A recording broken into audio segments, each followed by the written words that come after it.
وصفة اليوم جميلة جدا جدا لتنعيم الشعر وفرده من أول مرة. حتشوفي الفرق.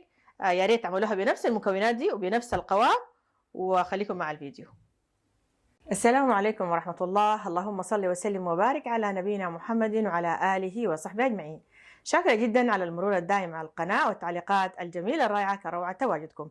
اليوم بإذن الله تعالى حبيت أشارككم ماسك جميل جدا جدا لتنعيم وتطويل الشعر، وبإذن الله تعالى أنا عملت معكم اليوم علشان إنه تثبتوه كل يوم خميس تعملوه بإذن الله تعالى. فيلا نشوف المكونات. بس قبل ما نبدأ في الفيديو ما تنسوا الاشتراك في القناة، تفعيل الجرس على كلمة الكل عشان كل ما ننزل فيديو تقدروا تشوفوه، وما تنسونا كمان من اللايك. المكون الأول معانا حيكون بذور الكتان، وطبعا احنا عارفين إنه بذور الكتان بتزيد من نمو الشعر وبتحفز نمو الشعر. كمية بذور الكتان حنعمل ملعقتين كبار من بذور الكتان، حنضيف عليهم كوب كبير من الماء ونضعهم على النار.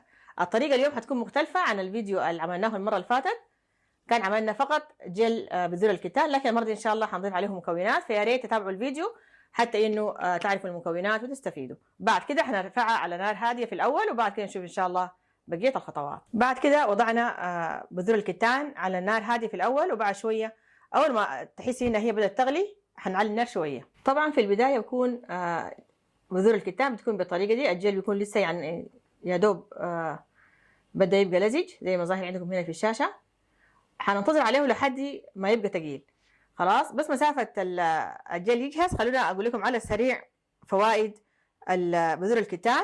طبعا بتوفر الغذاء اللازم لجذور الشعر، بتعزز من نمو الشعر وبيزيد كثافته، بيرطب الشعر جدا وبيزيد من النعومة واللمعان، كمان بيمنع التقصف، وممكن تعملوه كجل حتى انه يثبت الشعر، وبيعالج القشرة في فروة الرأس لأنه بعض الناس بيعانوا من القشرة وبالتالي بتؤدي للتساقط، يعني برضو كمان بيمنع من تساقط الشعر، ولأنه بيحتوي على نسبة كبيرة من أحماض أوميجا 3 علشان كده مفيد في ترطيب الشعر وزيادة مرونته ولمعانه. أول ما بدأ يغلي معاكي شوية حتعلي النار حتى إنه يتكون معاكي الجل بسرعة زي ما ظهر عندكم هنا في الشاشة. خلاص بدأ يتكون، شايفينه؟ حنخليه مدة 3 دقائق ونقفل كده. خلاص ده شكل جل بذور الكتان بعد صفيناه.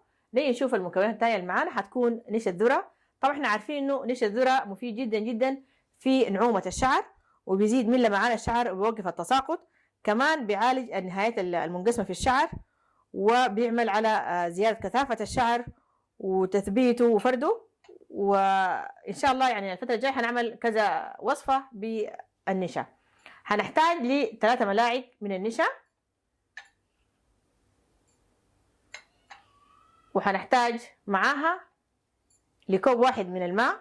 طبعا لازم يكون يعني ماء فاتر، ما يكون ساخن، لانه لو ساخن هتتكتل معاكي النشا وتبقى ليكي زيها وزي المحلبيه، فاحرصي انه تكون المويه تكون عاديه. خلاص نحركها كويس حتى ما تتكتل معانا. بعد كده هنضيف عليها ملعقه واحده من الشوفان المطحون، واحنا عارفين انه الشوفان بيعالي كمان تكسر الشعر، اللي هو ده شوفان بس عشان تشوفوه من الداخل، اللي هو ده الشوفان العادي يعني بناكله مع الحليب. خلاص هنطحنه كويس جدا ونعمل منه ملعقه واحده. ده كده شكل الشوفان بعد ما طحناه. هنحتاج منه لملعقه واحده. وفي بعض الاخوات سالوني انه نوع المطحن دي شنو، او الشركات شنو. يعني الشركات هي دي اس بي، صناعه المانيه. طبعا هنصفي ملعقه واحده من الشوفان على النشا، نحرك الشوفان كويس جدا لحد ما يمتزج مع النشا، وبعد كده نرفعهم على النار واجي اوريكم ان شاء الله القوام حيكون كيف. كده القوام احنا عايزينه زي ما شايفينه يكون لزج، وطبعا الشوفان بيدي الخلطه لزوجه. بعد كده نطفي النار ونشوف ان شاء الله الخطوات الثانيه. بعد كده هنفضيها في اناء ثاني، وحتى لو حسيت ان هي يعني ما ناعمه احنا اصلا في النهايه نخلطها بالهاند بلندر. كده خلاص اضفنا جل بذور الكتان. بعد كده ان شاء الله هنخلطه بالهاند بلندر، وجا اوريكم ان شاء الله القوام حيكون كيف، والمكون الاخير حنضيفه طريقه الاستخدام. ده كده شكل القوام احنا عايزينه يكون بالطريقه دي، بيكون لزج. بعد كده هنضيف المكون الاخير اللي هو هيكون زيت اللوز، او ممكن تضيفي زيت جوز هند او زيت زيتون حسب المتوفر عندك. خلاص حنضيف منه ملعقه واحده فقط ونحركها كويس.